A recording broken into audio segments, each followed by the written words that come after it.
حدیث پاک میں آتا ہے کہ قیامت کے دن اللہ ایک شخص کو کہے گا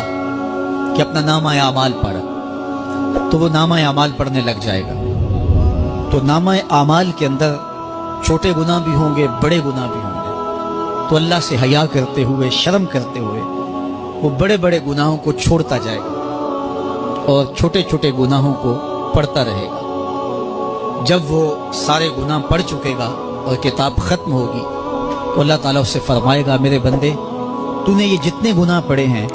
میں نے سب کو بدل کے نیکیوں میں تبدیل کر دیا۔ تو بندہ کہے گا، اللہ ابھی تو میرے بڑے بڑے گناہ رہتے ہیں جو میں نے پڑھے ہی نہیں۔ فَضَحِكَ النَّبِيُّ حَتَّى بَدَتْ أَنْيَابُهُ، حضور جب یہ بیان فرما رہے تھے تو حضور اتنا مسکرائے کہ صحابہ نے حضور کی داڑھیں دیکھ لی۔